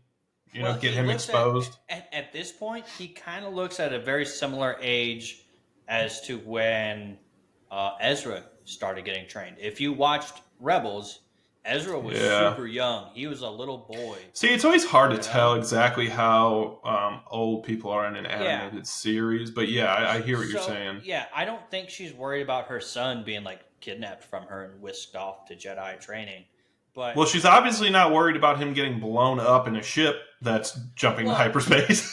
Well, I mean, she didn't know that was going to happen, right? Like when she went on this mission, like even Ahsoka didn't know what they were getting into. She was just like, "Hey, we would like some backup if you could send it." And then she's like, "Well, the council said no, so I can't." And he's like, "You know what? Screw the council. I'm going anyways." She didn't think she was going into a friggin' war zone. She thought she was going to expose her son to some situations that might, trigger some stuff that her husband was able to do. She doesn't want her son to go into Jedi training, but she does want her son to develop these force abilities. And the only way to do that is to bring him into situations where he's going to use them. Yeah. So, from a parenting perspective, it seems kind of dumb, and she's definitely not getting a Mother of the Year mug. Yeah, in hindsight, 2020, probably not cool. But she didn't know she was jumping into a frickin' giant ring that can jump into a different galaxy. She thought she was doing some reconnaissance, and that would be safe enough. I mean, everyone in Star Wars is flying from planet to planet to planet. And guess what? Like, they're bringing their kids with them because that's, what they do.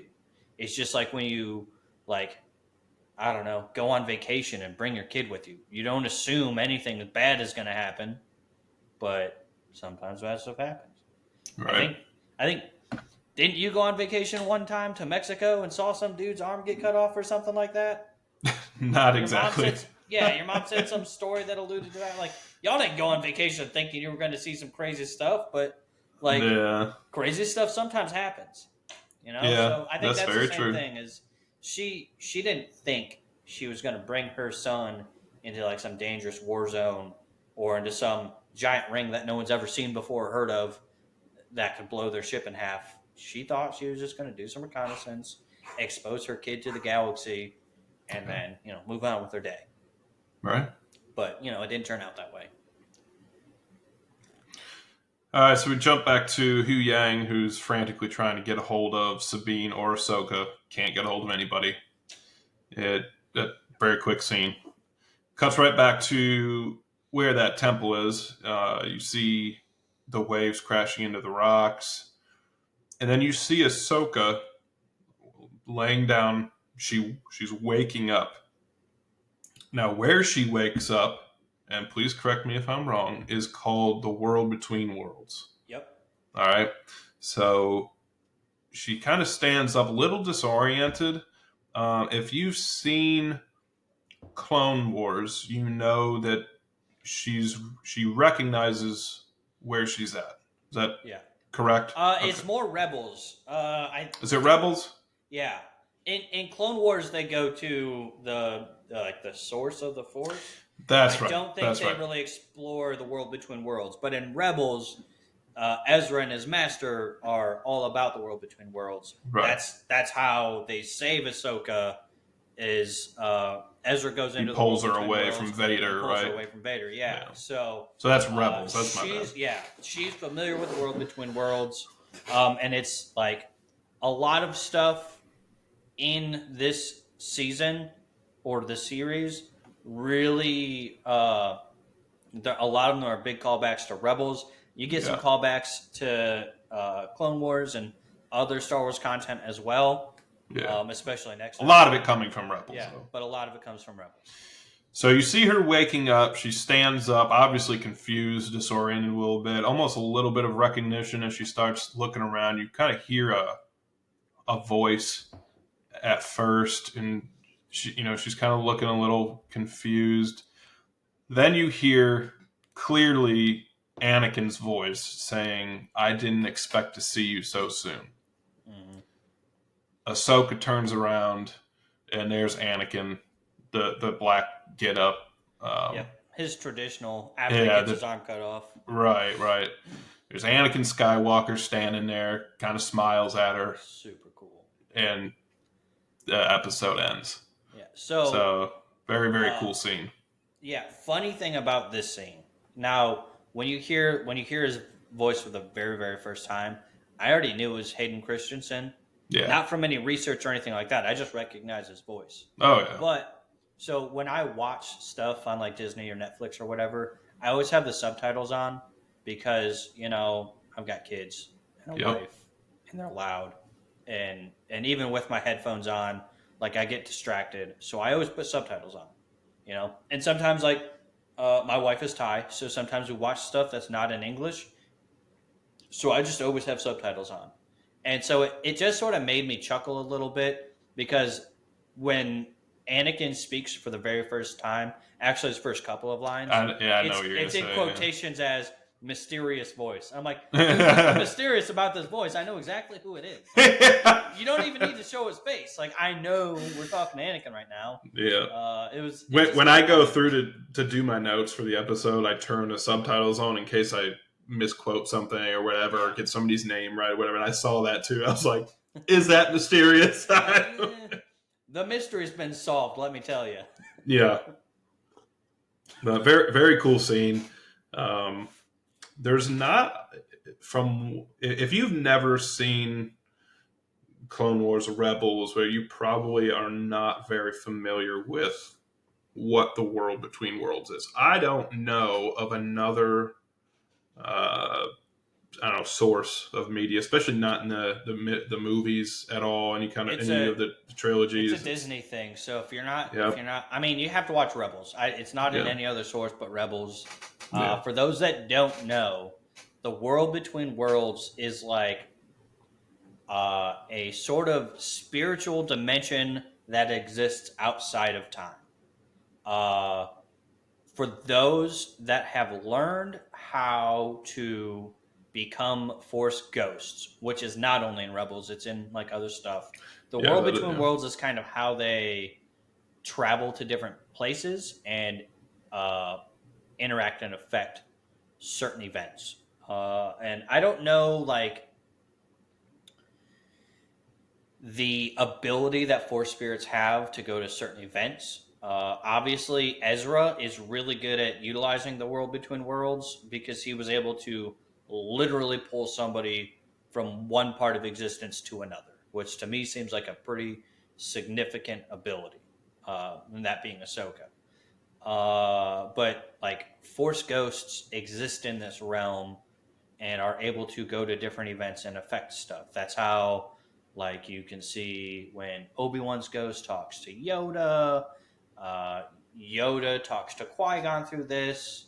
Um, Anakin has used it to interact with people as a Force ghost after he died. So, and you see him at the end of episode 6 when he's in the party with Luke, and you either, I don't remember who the original actor is, but depending on which version you watch, you either get Hayden Christensen or you get that chubby old dude, whatever. I forget his name. Please don't kill me. I know like diehard fans are like, they don't like the Hayden Christensen ghost popping up. And I can see I thought that was great. I loved when they did that. Well, so I think the and once again, don't murder me if I'm wrong. If you watch like the very original version of episode 6, it is only Yoda and Obi-Wan.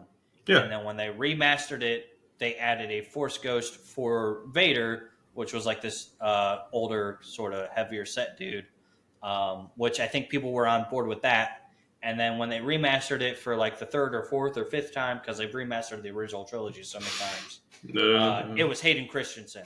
Basically, when they remastered it after the sequel or prequel trilogy, they threw Hayden Christensen in there, which made all the people that grew up on the prequel trilogy super happy, because like, oh my god, look, it's Anakin Skywalker. Oh yeah. What, I mean, and it was cool. Like, I have no problem with that. I thought it was cool. I don't hate on any of those versions where it showed the Force ghost there, but either way, the world between worlds is where Force spirits live or exist. They don't really live; they exist there. Just side note, real here, while you're talking about episode 4, 5, and 6, or whatever, the older versions, right? I remember one of my fondest memories of Star Wars was really the first, because we're in our 30s, so we didn't grow up where, because I think the first movie came out in like the 70s or something. Yeah. Okay. So the first 3 episode that came out anyway, episodes 4, 5, and 6 were pretty, I'm not gonna say old, but before our time, really. Yeah. I mean, we were more of the episodes 1, 2, and 3, the Clone Wars, whatever. I actually wasn't. Really? I was an original trilogy. So not that I was around when that came out, but before the prequels came out, we have a very good family friend. His name was Doug. He was a huge nerd, just like we are. But he got us into the Perfect Dark multiplayer on N64 and a bunch of other like video game stuff. Huge nerd. My dad's kind of a nerd. This dude, 10 times bigger nerd. And so I don't remember what brought it up. I think me and my little brother were like, we were in his backyard one day and just, playing swords with sticks and beating the crap out of each other. And at a certain point, he was like, hey, like, you guys want to watch something cool? And he showed us the original episodes 4 through 6. And that's what I literally started on, the original trilogy. Oh, yeah. Because, like, I was a kid and I thought that stuff was cool, and he exposed me to that. So, well, I guess what I mean is that, so we were alive when 1, 2, and 3 came out. I guess that's what I mean. I grew up. I'm the same as you. I grew up with the first 3. Yeah, 4, 5, and 6. And most people in our generation, they did, like, their first Star Wars content that they saw was episode 1. And unfortunately, and that's what they based, like, their Star Wars off of, was episode 1. I guess both of us had a unique experience where we were able to see where Star Wars started before the prequels, but we were also young enough that the prequels didn't irritate us. I understand. No, as a kid, I loved them. I thought it was the best movie. You know what I mean? Episode 3 is my favorite Star Wars movie, just because it shows everything. It shows why everything is the way that it is. It shows how it became that way. It answers all the questions. Episode. You have the transformation of Anakin. Yeah, episode 1 and 2 are good, although 1 is a little. Yep.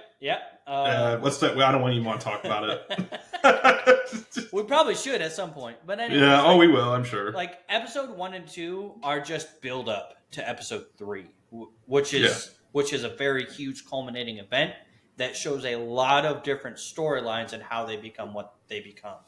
Right. And then obviously, like my favorite trilogy will always be the original. I've seen basically every version of it, and I've seen them multiple times because that's where I started. But Yeah. most people in our generation started with 1 through 3, and so that's like when you talk about how you think a story should look. Obviously, you and I look at it from the perspective of the original trilogy, Yeah. whereas most people in our generation, they look at it from the perspective of the sequel or prequel trilogy. And now Yeah. we've got a new generation of people that are looking at Star Wars. The first Star Wars that they saw was episode 7 through 9, and that's why they like it, right? They don't. Yeah. They don't care about. It's not that they don't care about the older stuff. Maybe they like it. Maybe they don't. But I'll be the first to tell you that some opinion of it doesn't hold up. Like I'm not. I do enjoy watching them every now and then, but it's not. It's just a technology thing. It's cursed by its time, right? You're talking about the original trilogy? Yeah. Yeah. But I would never want it to be remade. Although, I mean, it's been remastered 100 different times.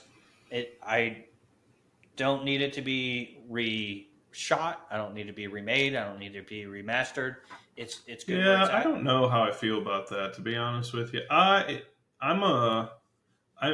older I get, the more I'm less into the movie style and I'm more into like a TV show type of thing. So if they ever chose to remake it, I'm not saying they should, but if they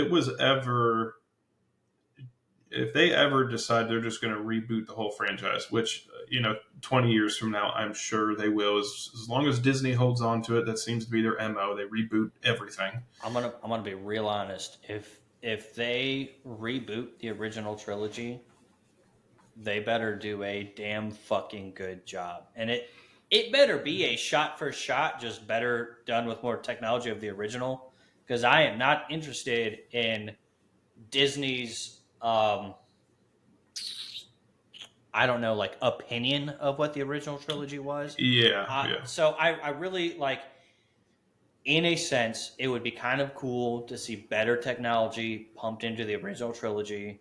But they've done that before, right? And it made Jabba the Hutt look like a 2D cartoon, and it didn't pan out well. Yeah. So, like, man, redoing something as iconic as Star Wars is a very, very tight line to walk. Yeah. And I don't know if I'm willing to let somebody fail at that. Yeah. Because it'd be so easy to do terribly, and it'd be incredibly hard to do a good job. So, Yeah. I don't know. I agree. I'm of the opinion, let the original trilogy be where it's at. Although, if you do want to see something really cool, I can't remember what it's called. There is a YouTube video out there where it shows that fight scene between Vader and Obi-Wan, but they add some stuff to it. And I think I've seen that. Yeah. They make it look like a real lightsaber battle rather than just two old dudes like man, you're dead. And they're using like force abilities and like actual like lightsaber forms. It was really well done. And if Disney did something like that, where they just make it more modern, but still but at the same time exactly the same, that would be kind of okay. Yeah. But I don't think Disney would ever do something like that. If they redid it, they'd make it theirs, and it wouldn't be as good. Or it might be as good, it might be better, but because they're basing it off of Star Wars, it won't be as good. I know this was a kind of long-winded way to get to what I was originally saying, but I guess all I was getting at before was that I remember, I don't even know how old I was. I can't tell you, but I remember my parents got me one year. It was either my birthday or Christmas. I don't remember, but it was before episodes 1, 2, and 3 came out, I'm assuming it was probably in preparation, so I knew what those were. Maybe. I was pretty young at the time. They got me a box set of episodes 4, 5, and 6, and it was on VHS. And it You're a came, bitch. I know, it came, the box set was Darth Vader's head. Oh, It that's was cool. I wish we still had. My mom may have that somewhere still. I don't know, but it was so cool. All the VHS would, the three of them, whatever, would fit into this box, and the Darth Vader head, you could slide it out, and that's how you accessed them. It was just so cool. I remember that as a kid. If I had that now, man, that'd be like on my wall or something. How is this? I didn't know you had this. How is this not something I ever knew? I And don't know. and your parents did not seem like they were into nerdy stuff like Star Wars growing up. Like Yeah, not what really. what I feel like I've been cheated. Yeah, I know. So when I was growing up, I already told about how I saw Star Wars for the first time, and then I saw all the prequel trilogy movies, and man, I think it was like 13 or 14 or something like that. I saw something about a box set that you could get that had all three of the original Star Wars movies. So I called my mom up because she didn't live with us. I was like, Mom, for Christmas, I want uh, a box set of the Star Wars movies, like the original trilogy.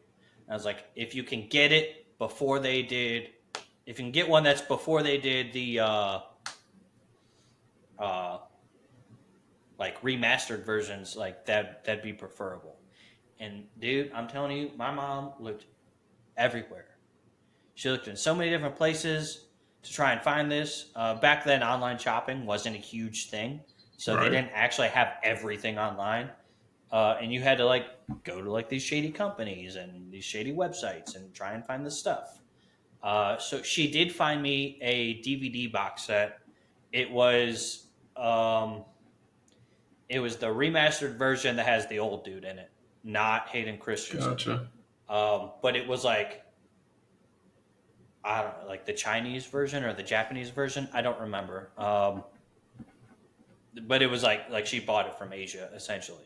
So I get it. Luckily, the actual movies themselves are still fully in English and everything, so none of that was messed up. But like even like the writing on the back of the box was in like Chinese or Japanese. I don't remember. But like that's what I got from like my like for Christmas, like or it may have been my birthday for like my 13th or 14th birthday or something like that. That's Um, cool. and as much as I've talked about nerdy stuff with you growing up, you never even seemed interested in Star Wars. I'm a little hurt. It took us this point in our lives that finally, like, oh yeah, I like this kind of stuff. Oh yeah. I think when you're growing at the time, you don't really think about it as being like something that you're super in. You know what I mean? It's just different. It's one of those. I was always super into it. Maybe I was different then. I don't know. I was into all kinds of stuff. It wasn't just like one big thing. You know what I mean? I'm all over the place with my interests and whatever. I'm a little mixed bag. Uh, Anyway, hopefully anybody who's stuck with us at this point, listen to us rant, listen it's to us been a like long episode. Yeah, it's been a long episode. Yeah. All right, we'll wrap this up. As far as your thoughts on the overall episode for episode 4, anything you want to add to what we've already talked No, about? it was a really good episode. I think they really started ratcheting up the intensity, and Yeah, they're gonna keep that going for the next couple episodes. So yeah. I'm excited we're in to for a ride. do the next episode with you. It's my favorite one, so Yeah, we'll see how that goes. Yeah, me too. Like I said at the beginning of the episode, I had minor gripes here and there, whether it was, and we've already hashed it all out, so I'm not going to go over any of it. But whether it was Ahsoka's one lightsaber, which you kind of had your opinion on, and whatever. The only thing I'm really upset about, honestly, is the whole Merrick thing. I wish we would have got a little more, or at least a story or something. It was just like a character's there and dead. But I mean, like I said, we've already hashed that out. Yeah. Um, And as far as Merrick, I know when I was first watching this, everyone was upset about him being there because he shouldn't be. So, and I think that was their way of telling you how and why was that yeah. he was not actually an Inquisitor. He was just possessed. Like his body was possessed. But yeah. Well, by the time we got to the end and you see Anakin, it was just a huge payoff for Yeah. where we're getting. I mean, it was a fantastic episode too. I thought it was great. Just like I said, minor gripes here and there, but Yep. nothing All, crazy. So all of the episodes have been really good. Some of them have been more lore and world building than yeah, high octane action. yeah, And like you said, yeah, I think this whole Hayden Christensen, that's what I really appreciated is those Hayden Christensen as Anakin popping up towards the end. yeah, That was like, yeah, huge payoff, super sick, yeah, well worth all of absolutely. this build up that we're like, all right, cool, sick. We're getting into like some real Star Wars stuff now. Yeah. Alrighty, well that's it for us. Again, you can reach out to us on Facebook, YouTube, Spotify, our email. It's Pixels, Plots, and Parenting, and pretty much everything. Just search it, you'll find it. Um, we've already gone over this beginning episode, but just to reiterate, our plan moving forward after we're done with these 8 episodes, possibly a recap episode as itself. I don't know. We'll discuss that, but Yeah. once we're done that, we're probably going to roll right into a weekly or a bi-weekly podcast where we do.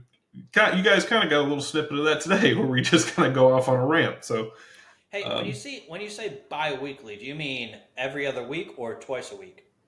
every other week. Oh, okay. Jesus. It can mean both, can it? I don't think so, but maybe. Sure can. Maybe I'm stupid. So, But anyway, just for intelligence. all right. All right, well, just look out for us on socials. If you have any questions, suggestions, feedback, anything we can do better, whatever it is, reach out to us on our email. So for 3 p.m., I'm Jake. And I'm Shane. All right, see you next time.